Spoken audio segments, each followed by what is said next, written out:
کہ اس بادشاہ نے جادوگر کے مطالبے پر ایک بچہ اس کو جادو سیکھنے کے لیے پیش کیا۔ سب سے پہلا سبق تو یہ ہے کہ جادوگر نے اپنے غلط نظریے کو، اپنے غلط علم کو پھیلانے کی کوشش کی کہ میں مر جاؤں گا تو یہ میرا علم جو ہے تو یہ کہیں ایسے ہی میرے ساتھ دفن نہ ہو جائے، بلکہ میں اپنے پیچھے اپنے شاگرد کو چھوڑ کر جاؤں جو میری بات کو، میرے نظریے کو، میرے علم کو وہ زندہ رکھے اور میرا نام بھی زندہ رہے۔ اس سے ہمیں یہ سبق ملتا ہے کہ اگر غلط لوگ اپنے نظریے کو پھیلانے کی کوشش کرتے ہیں تو ہم جو ہیں جن کا مقصد تخلیق اللہ رب العالمین نے ایک یہ بھی بیان کیا ہے، کنتم خیر امہ اخرجت للناس تأمرون بالمعروف وتنہون عن المنکر، کہ تمہیں ہم نے لوگوں کے لیے نکالا ہے، پیدا کیا ہے۔ لوگوں کے لیے پیدا کرنے کا مطلب یہ ہے جو آگے بیان کیا، تأمرون بالمعروف وتنہون عن المنکر، تم نیکی کا حکم دو اور برائیوں سے روکو۔ تو کیا ہم نے بھی کبھی ایسی کوشش کی ہے یا ہم نے کبھی سوچا ہے کہ کل ہم اس دنیا سے رخصت ہو جائیں گے تو ہمارے بعد ہماری اس سوچ کو، ہماری اس فکر کو، ہمارے اس نظریے کو، ہمارے اس فریضے کو کوئی ادا کرنے والا پیچھے ہے؟ ہم کوئی چھوڑ چلے ہیں ایسا؟ اس کے بارے میں ہمیں فکر کرنی چاہیے۔ اگر ہم نے یہ کام نہ کیا تو کل اللہ کے سامنے ہم نے پیش ہو کے اس کا جواب دینا ہے، کیونکہ اپنے مقصد تخلیق کو اگر ہم نے پورا ہی نہیں کیا تو پھر ایک تو ہم نے اپنے مقصد تخلیق اس کو ضائع اور برباد کر دیا، دوسرا اللہ کے سامنے کیا جواب دیں گے۔ دوسرا سبق یہ ہے کہ اس جادوگر نے یہ کہا فَبْعَثْ إِلَيَّ غُلَامًا، ایک بچے کو بھیجنا، یہ نہیں کہا فَبَعَثْ إِلَيَّ شَابًّا اور رَجُلًا، کہ ایک نوجوان کو بھیجنا جو طاقتور ہو، قوی ہو، یا ایک جہاں دیدہ عقل مند آدمی، تجربے کار آدمی کو بھیجنا، نہیں، بلکہ کہا ایک بچے کو بھیجنا۔ کیوں کہا؟ اس لیے کہ یہ مقولہ ہے عربی کے اندر، معروف ہے، بلکہ اگر حدیث کہی جائے تو حدیث کے اندر مقال ہے، یعنی بعض علماء نے اس کے اندر مقال کیا کہ ضعیف روایت ہے، بہرحال یہ عربی کا مقولہ کہہ لیں، کسی حکیم اور دنا کا قول ہے۔ کیا کہا؟ التعلیم فی الصغر کالنقش فی الحجر، بچپن میں جو بچے کو آپ نے سکھا دیا ہے وہ ایسے ہی ہے جیسے پتھر پر لکھ دیا گیا۔ اس لیے اس نے کہا تازہ ذہن، فریش ذہن چاہیے تاکہ میں اس کو صحیح معنوں میں اپنا علم جو ہے وہ سکھا سکوں اور ساری زندگی وہ نہیں بھولے گا۔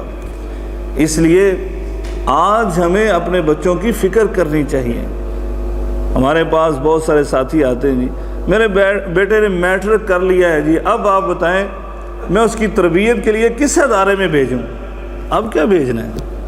اب تو آپ نے سکھا دیا جو سکھانا تھا، اس کی تربیت ہو چکی، اب تو پتھر پر لکیر اور پتھر پر لکھائی ہو چکی ہے، اب کیا اس کا بدلنا ہے؟ پوچھیں جب بچپن میں ہے، جب چھوٹا سا بچہ ہے، جب تازہ ذہن اور فریش ذہن ہے کہ میں اس کو کیا سکھلاؤں، میں اس کو کیا پڑھاؤں، میں اس کی کیا تربیت کروں۔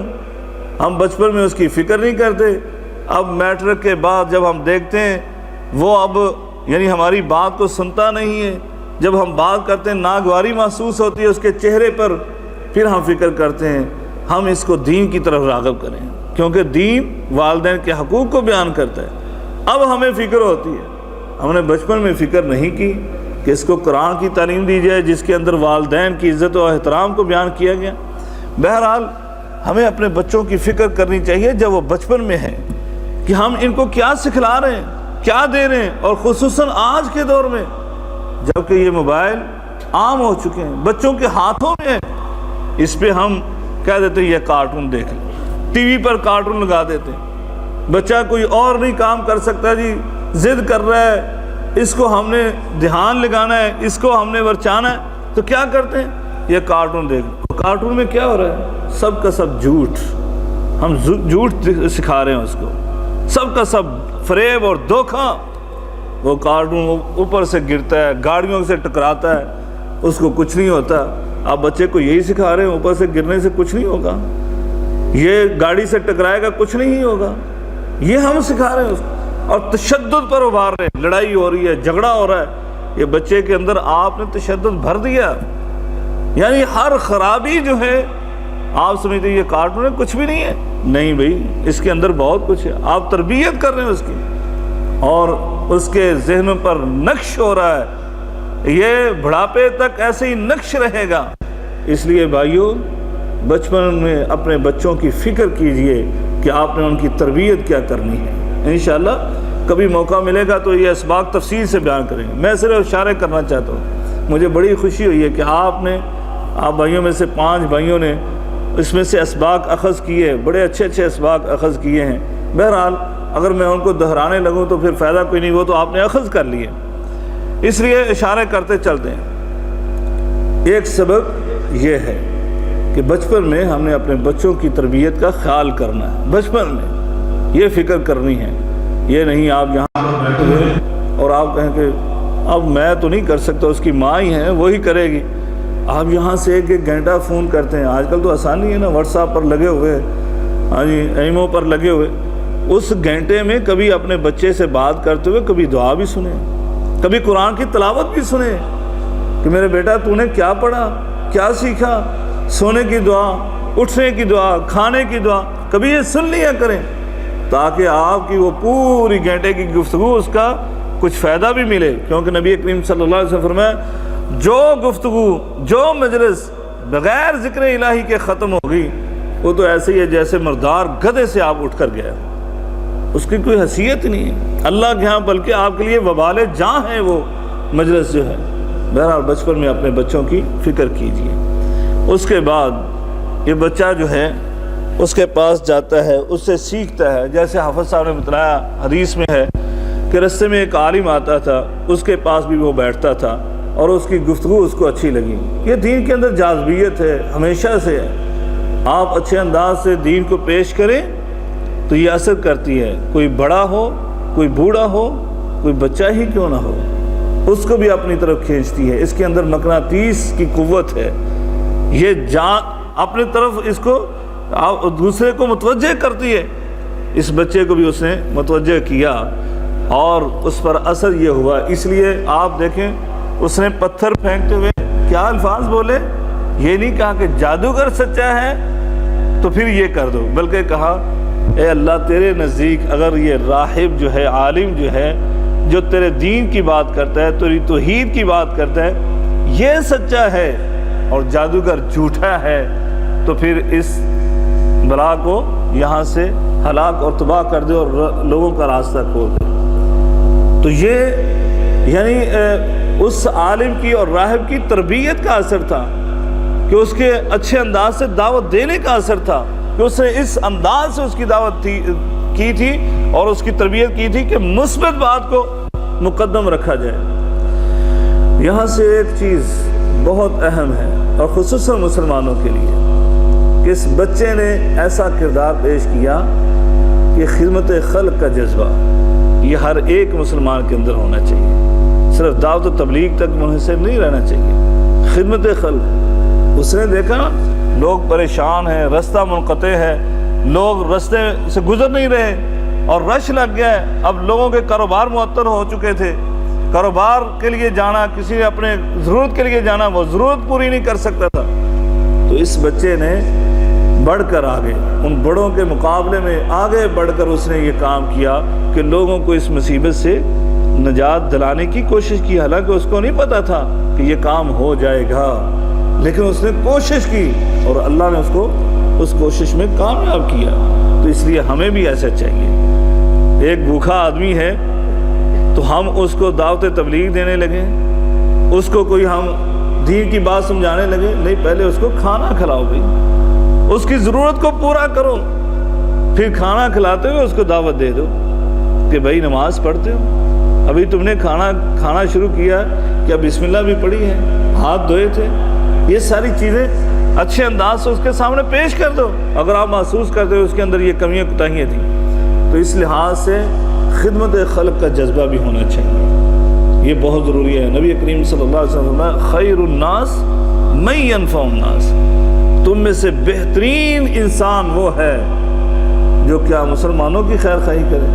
نہیں، بلکہ کہا من ينفع الناس، جو انسانوں کے لیے خیر خواہی کرے، انسانوں کو فائدہ پہنچائے۔ اور یقین جانے میں اکثر یہ آیت لوگوں کے سامنے پیش کرتا ہوں، یہ اللہ تعالیٰ نے ایک اصول دے دیا ہے۔ اگر آپ چاہتے ہیں کہ آپ اس دنیا میں جنت کی زندگی گزار کر جائیں، پرسکون زندگی گزار کر جائیں، اور آپ کی زندگی میں برکت پڑے، آپ کے مال میں برکت پڑے، آپ کی اولاد میں برکت پڑے، آپ کے مرنے کے بعد بھی اللہ تعالیٰ آپ کا نام زندہ رکھے، کیونکہ ہم دنیا دار بھی ہیں نا، دنیا کا فائدہ پہلے چاہیے۔ تو سنیں، اللہ تعالیٰ نے یہ اصول پیش کیا ہوا، اما ما ينفع الناس فيمكث في الارض۔ اللہ تعالیٰ فرماتے ہیں جو لوگوں کو فائدہ پہنچاتا ہے نا، جو چیز بھی انسانوں کو فائدہ پہنچاتی ہے، فيمكث في الارض، ہم اس کو زمین میں دوام بخشتے ہیں۔ جو حکومت لوگوں کی خیر خواہی کرے، اللہ تعالیٰ اس کو لمبی حکومت عطا کرتا ہے، اس کی مدت کو بڑھا دیتا ہے۔ اسی طرح جو انسان اگر لوگوں کی خیر خواہی کرے، فائدے کے کام کرے، اللہ تعالیٰ اس کی زندگی کو دراز کر دیتا ہے۔ نبی پاک صلی اللہ علیہ وسلم کی حدیث بھی ہے، کہا کہ جو بندہ یہ چاہتا ہے کہ اس کی زندگی دراز ہو جائے، اس کی زندگی میں برکت پڑ جائے، تو فرمایا اس کو چاہیے صلہ رحمی کرنے لگے، اپنے رشتہ داروں کے ساتھ حسن سلوک کرنے لگے، یعنی لوگوں کو فائدہ پہنچانے لگے۔ تو دوستو بھائیو، یہ بچے نے ہمیں سبق اور درس دیا ہے۔ اس واقعے سے ہمیں یہ سبق ملتا ہے کہ لوگوں کی خیر خواہی کے کام کرنے چاہیے۔ لوگوں کو تکلیف میں دیکھو تو تمہیں کوشش کرنی ہے کہ ہم ان لوگوں کی اس تکلیف کو دور کریں۔ آگے چلیے، اب بچہ جو ہے وہ جب معروف ہو گیا اس معاملے میں، تو جیسے اس استاد نے کہا کہ تمہاری اب آزمائش شروع ہوگی، یہ بھی سمجھ لیں۔ اللہ تبارک تعالیٰ قرآن مجید میں یہ سبق دیتا ہے کہ تم ایمان والے ہو اور تمہاری آزمائش نہ ہو، ایسے ہو ہی نہیں سکتا۔ سورہ عنکبوت کے آغاز میں اللہ تعالیٰ فرماتے ہیں احسب الناس ان یترکوا ان یقولوا آمنا وہم لا یفتنون۔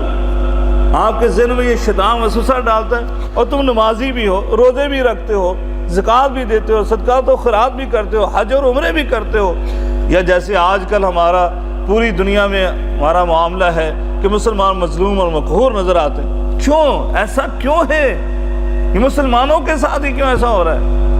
تو بھئی اللہ تبارک تعالیٰ فرماتے ہیں اگر ایمان والے ہو تو تمہاری آزمائش ہوگی، تمہاری آزمائش ہوگی، تمہارے امتحانات ہوں گے، اس لیے یاد رکھو ان سے گھبرانا نہیں ہے، بلکہ اس میں ثابت قدمی دکھانا، اور اللہ تبارک و تعالیٰ یہی چاہتا ہے فَلَا يَعْلَمَنَّ اللَّهُ الَّذِينَ صَدَقُوا وَلَا يَعْلَمَنَّ الْكَاذِبِينَ۔ کون ہے ایمانی دعوے میں سچا، اللہ وہ دیکھنا چاہتا ہے، اور کون جھوٹا ہے، اللہ اس کو دیکھنا چاہتا ہے۔ یعنی خبیث اور طیب کو اللہ جدا جدا کرنا چاہتا ہے، اپنے پاکیزہ لوگوں کو الگ کرنا چاہتا ہے، اور جو خبیث لوگ ہیں، منافق قسم کے لوگ ہیں، ان کو اللہ تعالیٰ علیحدہ کرنا چاہتا ہے۔ یہ امتحانات، آزمائشیں اسی لیے آتی ہیں، اور بندہ مومن کی زندگی میں یہ آزمائش اور امتحانات آتے رہتے ہیں۔ اس لیے اس استاد نے کہا بھی اب تم نے عروج حاصل کر لیا ہے، تمہاری آزمائش شروع ہو چکی ہے، اب تمہارے امتحانات ہوں گے۔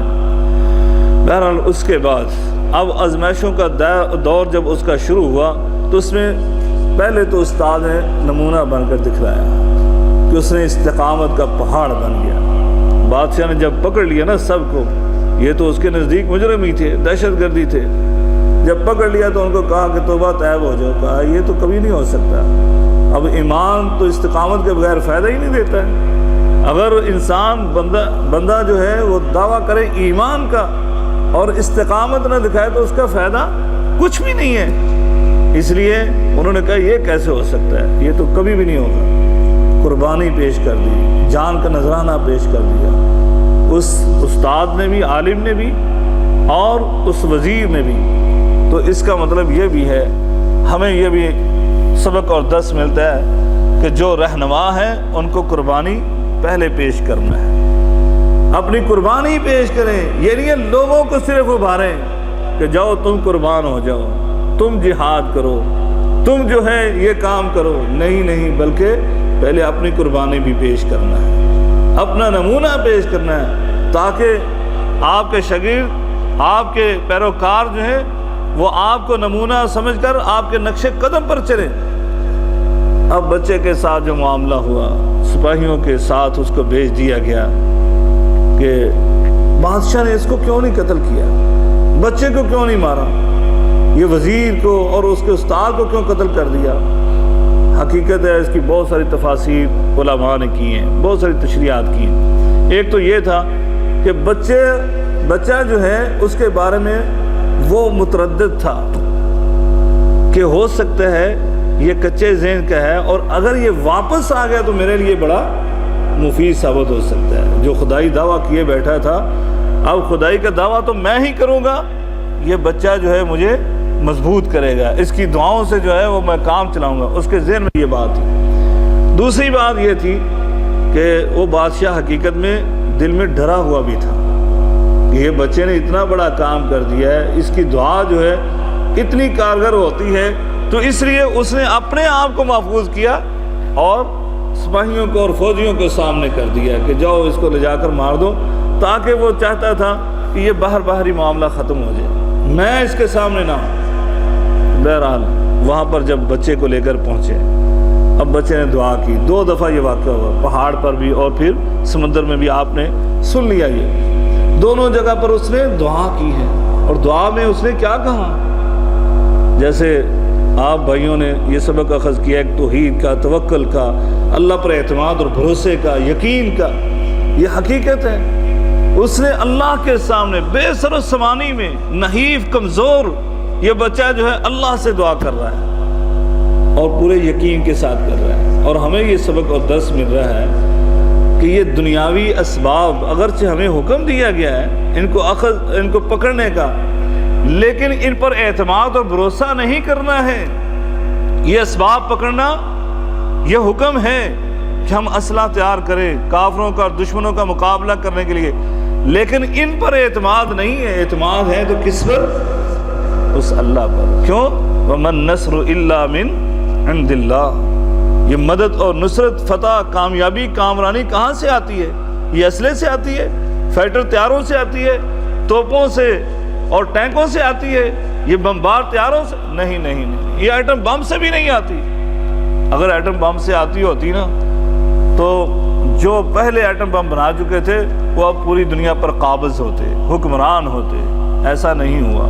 آپ نے دیکھا ہے آپ کے سامنے افغانستان کا معاملہ، یہ سپر پاور، اور صرف ایک نہیں ہے بلکہ 60 کے قریب ملکوں کی نیٹو فورس ہے، اور ان میں سے کئی سپر پاور ہیں ایٹم بم رکھنے والے، لیکن کیا بگاڑ سکیں؟ اتنے سالوں کے بعد آج وہ معاہدے کرتے ہوئے وہاں سے بھاگ رہے ہیں۔ تو یہ ہمیں سبق اور درس دیا جا رہا ہے، اصل اعتماد اور توکل اور بھروسہ کس پر ہے؟ اللہ پر ہے۔ اور وہ اللہ رب العالمین بے سر و سمانی کے عالم میں، اور ایک کمزور اور نحیف بچے کو ایک کڑیل فوج دستے کے سامنے کامیاب اور کامران کرتا ہے اس کی دعا پر۔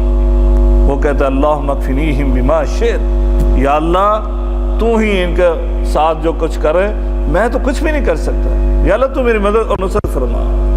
دعاؤں سے بہت کچھ ہو سکتا ہے۔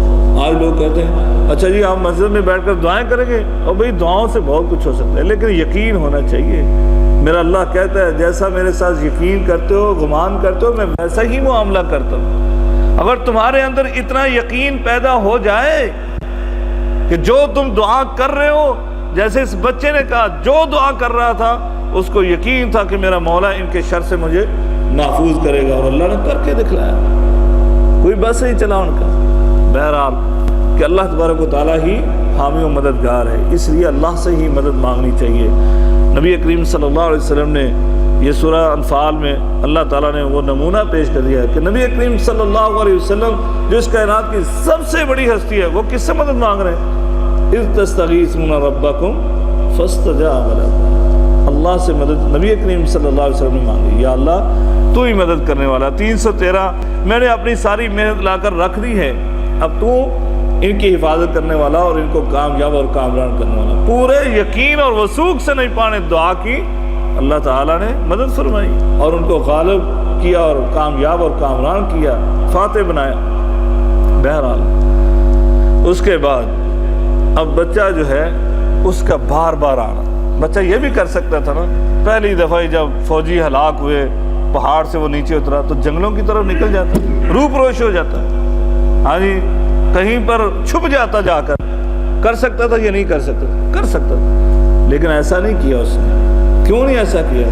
اس لیے کہ اب اس کے ذہن میں یہ بات بیٹھ چکی تھی کہ جو اللہ نے مجھے صراط مستقیم دکھلایا ہے اب میں دوسروں کو بھی دکھلاؤں گا. اب یہ دعوت رکے گی نہیں بلکہ میں دوسرے لوگوں تک پہنچاؤں گا. یہ لوگ گمراہی میں پڑے ہوئے, ان کو کبھی گمراہ نہیں رہنے دوں گا. اس لیے وہ بار بار بادشاہ کے پاس آ رہا ہے, آ کر اس کو بتاتا ہے یہ بھی ہو گیا, یہ بھی ہو گیا, اب بتاؤ کیا کرنا. اب بادشاہ جب پریشان ہوا تو وہ اصل میں دعوت ہی پھیلانا چاہتا تھا بچہ, اپنے نظریات کو, اپنے خیالات کو. تو اب اس نے بادشاہ کو کہا کہ اگر تم مجھ سے خلاصی چاہتا ہے تو پھر یہ کام کر جو آپ نے سن لیا کہ میرے ہی ترکش سے ایک تیر نکال اور میرے رب کے نام سے وہ تیر چلا تو تم اس سے نجات حاصل کر سکتا ہے. لیکن شرط یہ ہے کہ لوگوں کو جمع کر لیں. یہ حکمت, یہ دنائی, یہ اللہ تبارک تعالیٰ نے ہمیں بتلایا ہے. ادعو الی سبیل ربک بالحکمہ والموعظہ وجادلہم والموعظۃ الحسنہ وجادلہم باللتی ہی احسن. فرمایا کہ تم نے دعوت دینی ہے تو حکمت دنائی کے ساتھ. یہ حکمت اور دنائی اس نے اختیار کی کہ لوگوں کو جمع کر لے اور ان کے سامنے یہ کلمہ تو نے بلند کرنا ہے کہ اللہ کے نام سے میں یہ تیر چلا رہا ہوں جو اس غلام کا, یہ اس بچے کا رب ہے. یہ اس نے یعنی حکمت دنائی سے کہا تاکہ لوگوں تک پیغام پہنچ جائے. شاید میں ایسے تو نہیں پہنچا سکتا تھا, ہاں جی, کہ ایک ایک بندے کے پاس جا کر. تو یہ ہے بادشاہ کے حکم سے سارے جمع بھی ہو جائیں گے اور بادشاہ بھی یہ کامیابی اور کامرانی کے لیے خود سے لوگوں کو جمع کرے گا. اس لیے اس نے یہ حربہ اور ترکیب آزمائی اور جس میں وہ کامیاب ہو گیا اللہ پر اعتماد کرتے ہوئے. اب اس میں جان کے جانے کا خدشہ تو کیا یقین تھا اس کو, اس لیے اس نے کہا. پہلی بات وہی پھر آ گئی کہ اپنی جان قربان کرنی پڑے دین کے لیے تو کرنی ہے. ہاں جی, اسی لیے اللہ تعالیٰ کہتے ہیں ان اللہ اشتری من المؤمنین انفسهم واموالهم بان لهم الجنہ. اللہ نے تمہارے ساتھ یعنی سودے کر لیے. آپ نے اللہ کے ساتھ سودا کرنا ہے یا نہیں کرنا ہے؟ اللہ نے کر لیا ہے مومن بندوں کے ساتھ. اگر مومن ہو تو اس کے لیے ہمہ وقت تیار رہو. جیسے کہ اللہ تبارک و تعالیٰ نے قرآن مجید میں فرمایا من المؤمنین رجال صدقوا, مومنوں میں سے ایسے لوگ جو اپنے عہد میں ما عہد اللہ, انہوں نے سچ کر دکھایا جو اللہ سے وعدہ کیا تھا. کیا کیا؟ انہوں نے اپنی قربانیاں پیش کر دی. فمنہم من قضا ومنہم من ينتظر ومنہم من قضا نحبہ ومنہم من ينتظر. بعض نے اپنی قربانی پیش کر دی, شہادت کی موت کو گلے سے لگا لیا اسلام کا جھنڈا سربلند کرنے کے لیے, اور بعض اس انتظار میں ہے کب موقع ملے. اس لیے ہمہ وقت تیار رہنا چاہیے اپنی جان کے حوالے سے بھی مال کے حوالے سے. ہمیں قربانی پیش کرنا پڑے تو اس سے دریغ نہیں کرنا چاہیے. کیوں؟ بِأَنَّ لَهُمُ الْجَنَّةِ, یہ سودا جنت کا سودا ہے, اور جو بھی قیمت ادا کر کے یہ حاصل کرنا پڑے تو کیجئے, کیونکہ حقیقی کامیابی یہی ہے. آپ نے اس جان کو مار کر پیسہ کما کر یہاں پراپرٹی جائیداد بنا لی, یہاں پر بنگلہ بنا لیا, کسی کام کا نہیں ہے. آپ اس میں ہو سکتا ہے خوش نصیب ہیں تو 10 سال 15 سال 20 سال رہیں, اس کے بعد کون رہے گا. بلکہ حقیقت تو یہ ہے کہ 100 سال کے بعد, آج یہ اس دن ہم بیٹھے ہیں 100 سال کے بعد آج ہم یہاں پر بیٹھے ہیں تو یہاں پر کوئی اور ہی قوم بیٹھی ہوگی, ہم میں سے کوئی ایک بندہ نہیں ہے. 100 سال کے بعد جیسے میرے آقا نے فرمایا تھا, جو آج اس میری بات کو سن رہے ہیں 100 سال کے بعد اس کائنات میں کوئی مخلوق باقی نہیں رہے گی, سب مر چکے ہوں گے, نئی مخلوق آئے گی. 100 سال کے بعد نئی قوم آ چکی ہوگی. تو آپ کے ان گھروں میں, ان زمینوں پر بھی, ایک نئی مخلوق آ کر براجمان ہوگی، وہ مالک ہوں گے، نہ آپ کی اولاد مالک ہوگی نہ کوئی اور، نئی قوم ہوگی۔ آپ جن گھروں میں رہتے ہیں، جو زمینیں آپ کے ملکیت میں ہیں، کس کی تھی؟ آپ ذرا 2-3 پشتوں کے بعد آ کر دیکھیں نا، ان کے کاغذات کھنگال کر دیکھیں، کن کی تھی؟ پتہ ہی نہیں ہے۔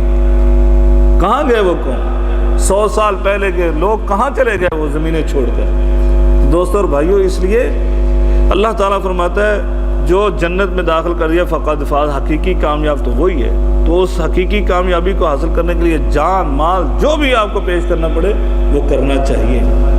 اس کے بعد اب بچے نے اپنی جان کا نذرانہ دے دیا، اب لوگوں نے جو ہے اس کی جب ترکیب پر عمل کیا تو اللہ تعالیٰ نے پھر یہ صلہ پیش کیا ہے، یہ برکت دی ہے۔ اور یہاں سے ایک سبق اور یاد رکھیے، مرنے کے ساتھ کوئی بندہ کسی کو مار دے، جیسے ابھی ہمارے بہت سارے بھائی جو ہیں نیوزی لینڈ میں شہید ہو گئے، ان کی شہادت کے ساتھ آپ کیا سمجھتے ہیں؟ وہ ختم ہو گئے؟ اللہ تعالیٰ نے تو ویسے ہی کہا کہ شہید کو جو ہے نا وہ مردہ نہ کہو، ہاں جی وہ مرے نہیں ہیں بلکہ کیا ہے وہ زندہ ہے، لیکن ان کی زندگی کا شعور آپ کو نہیں ہے، وہ اللہ کے ہاں رزق دیے جا رہے، صرف وہ اس دنیا سے، یہ دنیا فانی سے وہ دنیا حقیقی میں چلے گئے، حقیقی زندگی ان کو مل گئی ہے۔ اب یہاں سے یہ سبق کیا ملا ہے ہمیں ان کی شہادت سے بھی اور بچے کی شہادت سے بھی، کہ پورا اسٹیڈیم جو تھا نا وہ کیا کر رہا تھا کہ آمنا برب ھذا الغلام، ہم مومن ہو گئے، اس رب پر ایمان لے آئے جو اس بچے کا رب ہے۔ کامیاب کون ہوا؟ بادشاہ ہوا یا بچہ ہوا؟ بچہ ہوا نا۔ مرنے کے ساتھ انسان شکست نہیں کھاتا ہے، شہید ہونے کے ساتھ وہ شکست خوردہ نہیں ہوتا ہے۔ یہ نہ سمجھیں کہ آج مسلمان ذبح کیے جا رہے ہیں، اللہ کے راستے میں شہید ہو رہے ہیں تو شاید مسلمانوں کی شکست ہے، نہیں، حقیقت یہ نہیں ہے، بلکہ حقیقت تو نیوزی لینڈ میں وہ اس کی تصویر دوبارہ سے ہمارے سامنے اس واقعے کی شکل میں کیا ہو رہا ہے، سینکڑوں لوگ مسلمان ہو رہے ہیں، سینکڑوں لوگ، بڑی دور دور سے لوگ اس مسجد میں پہنچ رہے ہیں انگریز، اور وہاں پر وہ بیٹھ کر دیکھ رہے ہیں یہ نماز کیسے پڑھ رہے ہیں، یہ کیا کام کرتے ہیں مسجد کے اندر۔ آپ نے ویڈیوز دیکھ لی ہوں گی یہ واٹس ایپ پر، ہاں جی فیس بک پر، نیٹ پر آپ نے دیکھ لیا کہ کیا وہاں پر خواتین، مرد، بچے سب مسجد میں آ رہے ہیں اور سب کلمے کو پڑھ رہے ہیں، اسلام کو پڑھ رہے ہیں، کہ یہ اسلام نے ان لوگوں کو کیا قوت طاقت دی ہے کہ نہ انہوں نے واویلا کیا، نہ جلوس نکالے، بلکہ ان کے گھر والوں سے پوچھا جا رہا ہے تو وہ اللہ کا شکر ادا کر رہے ہیں کہ ہمارے لوگ جو ہیں وہ شہید ہو گئے، شہادت کے رتبے پر فیض ہو گئے، کامیاب اور کامران ہو گئے۔ وہ حیران ہے، پریشان ہے کہ یہ کیسے لوگ ہیں۔ تو یہ اصل کامیابی ہے کہ آپ کا نظریہ، آپ کی فکر، آپ کی دعوت وہ زندہ رہے آپ کے بعد۔ آپ مر بھی جائیں تو آپ کے خیالات اس دنیا میں قائم رہیں، اور وہ ہمارے خیالات کیا ہیں؟ قرآن و سنت کی دعوت ہے، یہ قائم تو رہے گی، لیکن آپ کے ذریعے سے اگر کوئی رہ جائے تو پھر آپ کے لیے صدقہ جاریہ ہے۔ اور بچے کے لیے کتنا بڑا صدقہ جاریہ ہوا کہ اس کے ذریعے سے یہ سینکڑوں ہزاروں لوگ جو ہیں وہ مسلمان ہو گئے۔ اور نبی کریم صلی اللہ علیہ وسلم فرمایا، اے علی جہاد کے لیے جا رہے ہو لیکن دعوت پیش کرنا پہلے، تمہارے ہاتھ پر ایک بندہ، ایک غیر مسلم اگر مسلمان ہو جاتا ہے تو 100 بندوں کو مار کر، مفہوم یہی ہے، 100 بندوں کو مار کر ان کے مال غنیمت کے صرف 100 اونٹ لے کر آئے، اس سے بہتر یہ ہے کہ ایک بندہ صرف مسلمان ہو، ایک بندہ 100 دشمنوں کو جہنم حاصل کرنے سے بہتر اور افضل یہ ہے کہ ایک بندہ مسلمان ہو جائے۔ اور اسی لیے وہ میری بہن نے بڑا ایمان افروز بیان دیا ہے، جس کے والدین اس مسجد کے اندر، جس کا بھائی شہید ہوا، اس نے کہا کاش کوئی بندہ اس کو جا کر یہ قرآن دے قاتل کو، اور اس کو پتہ چلے اسلام کتنا اچھا دین ہے، اور وہ ہو سکتا ہے مسلمان ہو جائے۔ کتنا اچھا جذبہ، قربان ہو جائیں اس کے ان جذبات پر۔ اللہ تعالی ہم سب کو ایسے جذبات عطا فرمائے۔ تو بہرحال یہ اسباق اس بچے کے واقعے میں، اور اس کے بعد جو پھر ہوا کہ اس بادشاہ نے ظلم کی انتہا کی اور اس نے خندقیں کھود دی، آگ اس میں جلا دی اور لوگوں کو اس میں گرانے لگا۔ اس نے کہا امتحان لو، جو بندہ کہے میں رب پر ایمان لاتا ہوں اس کو اس کے اندر پھینک دو، اور جو اس کا انکار کرے اس کو چھوڑ دو۔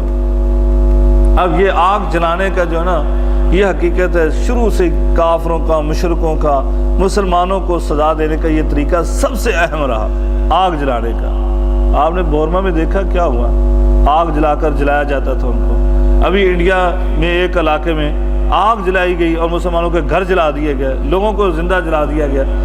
یعنی یہ ہمیشہ سے مشرکوں کا یہی وتیرہ رہا ہے۔ یہ بھی ہمیں سبق ملتا ہے۔ مشرک جو ہے، کافر جو ہیں، یہ آپ سمجھے کہ آپ حق پر ہیں، کہ حق والوں کے ساتھ ہمیشہ یہ کام کیا جاتا رہا ہے۔ بہرحال اس میں ایک خاتون آتی ہے دودھ پلاتے ہوئے بچے کو، دودھ پیتا ہوا بچہ اس کی گود میں تھا۔ جب استقامت دکھائی جاتی ہے، اللہ کے دین کے لیے قربانیاں دی جاتی ہیں، پھر اللہ اپنے مومن بندوں کے لیے کرامات بھی پیش کرتا ہے، کرامات کا ظہور ہوتا ہے۔ کیا کرامت کا ظہور ہوا؟ یہ عورت جو ہے، ظاہری بات ہے، آگ میں لوگ گر رہے ہیں اور دیکھ رہی ہے کہ ان کو گرایا جا رہا ہے، تو اس کا، عورت تھی، کمزور تھی، اس کا ایمان متزلزل ہوا۔ اب یہ بچہ، اس کا دودھ پیتا ہوا بچہ بول کر کہتا ہے، یا اماں، اے میری ماں، انکی انت علی الحق، تو حق پر ہے۔ یہ کیا ہو رہا ہے تجھے؟ تو یعنی ہچکچا کیوں رہی ہے؟ تو حق پر ہے، اور یہ آگ جو ہے یہ گلے گلزار ہے، تیرے لیے جنت کا سما ہے، یہ جہنم کی آگ سے تمہیں بچائے گی۔ تو اللہ تبارک و تعالیٰ اپنے بندوں کے لیے یہ کرامت کا ظہور پیش کرتا ہے کہ دودھ پیتا ہوا بچہ بول سکتا ہے؟ نہیں بول سکتا، لیکن جب دین کے لیے بندہ نکل کھڑا ہوتا ہے پھر اللہ تعالیٰ ایسی کرامتیں پیش کرتا ہے کہ اس دودھ پیتے ہوئے بچے کو اللہ نے زبان دی اور اس نے اپنی ماں کو استقامت کا پہاڑ بنا دیا۔ اس طرح ہوتا ہے۔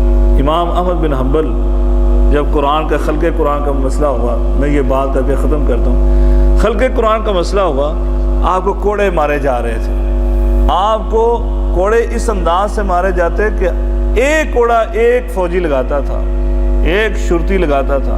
کیوں؟ تاکہ اس میں پوری جان ہو۔ اور امام ذہبی رحمۃ اللہ علیہ کہتے ہیں اگر وہ کوڑا کسی ہاتھی کو لگایا جاتا نا، ہاتھی کی پشت پر ایک کوڑا لگا دیا جاتا، وہ بھی چیختا چنگارتا جو ہے نا جنگلوں کی طرف نکل جاتا، لیکن امام احمد کی پشت پر لگ رہے تھے یہ کوڑے، اور وہ بے ہوش بھی ہوتے تھے، پھر ہوش میں لایا جاتا، پھر مارا جاتا۔ ان کے بیٹا عبداللہ کہتا ہے کہ میرے والد تہجد کے ٹائم اٹھ کر ایک بندے کے لیے دعا کیا کرتے، یا اللہ اس کی مغفرت فرما دینا، اس کی بخشش کر دینا۔ کہتے تھے وہ میں اس بندے پر رش کرتا، یہ دنیا کا امام ہے میرا باپ، اور یہ تہجد کے ٹائم اس کے لیے دعا کرتا ہے۔ وہ کون خوش نصیب تھا، کتنا بڑا عالم ہوگا، کتنا بڑا نیک متقی پرہیزگار ہوگا۔ کہا ایک دن میں پوچھ ہی بیٹھا کہ ابا جان یہ کون خوش نصیب ہے، اتنی دعائیں آپ ہمارے لیے نہیں کرتے جتنی اس کے لیے کرتے، کون تھا وہ؟ کہا وہ ایک چور اور ڈاکو تھا۔ ہے چور اور ڈاکو، اس کے لیے آپ اتنی دعائیں؟ کہا ہاں، جب مولوی، جب دین کے دعوے دار میرا ایمان متزلزل کرنے کے لیے آ رہے تھے کہ جان بچانا ضروری ہے، اے امام احمد بن حنبل مان لو یہ قرآن مجید اللہ کی صفت اور اللہ کی یہ نشانی نہیں ہے بلکہ اللہ کی مخلوق ہے۔ اس وقت وہ میرا امام متزلزل کر رہے تھے کہ اسلام جان بچانے کا سبق اور درس دیتا ہے، الا من اکرہ وقلب مطمئن بالایمان، یہ آیات پڑھ پڑھ کر سنا رہے تھے۔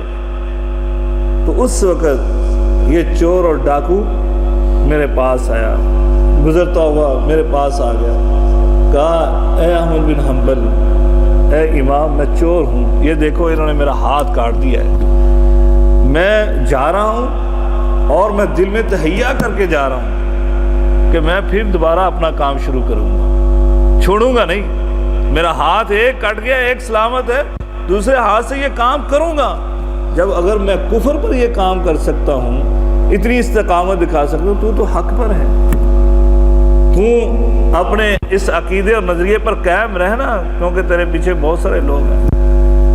تو کہا کہ جب وہ بات کر کے گیا تو میں ایمان کا، استقامت کا پہاڑ بن گیا کہ میں تو حق پر ہوں، اور یہ بندہ غلط راستے پر اتنی استقامت دکھا رہا، ہاتھ کٹوا کر بھی یہ کہتا ہے کہ میں وہی کام کروں گا، تو میں تو پشت پر صرف کوڑے ہی کھا رہا ہوں۔ کہا پھر مجھے وہ کوڑے بھی ایسے لگ رہے تھے جیسے ہلکی سی چھڑی پڑ رہی ہے، ایسے استقامت کا پہاڑ بن۔ تو بہرحال یہ اللہ کی طرف سے کرامتوں کا ظہور ہوتا ہے کہ ایک مجرم آ کر ایمان کو مضبوط کر کے جا رہا ہے۔ اللہ تعالیٰ سے دعا ہے کہ اللہ تعالیٰ ہمیں ایسے واقعات سے صحیح معنوں میں سبق حاصل کرنے کی توفیق عطا فرمائے اور قرآن و سنت کے مطابق زندگی گزارنے کی توفیق عطا فرمائے۔ بارک اللہ فیکم وآخر دعوانا الحمدللہ۔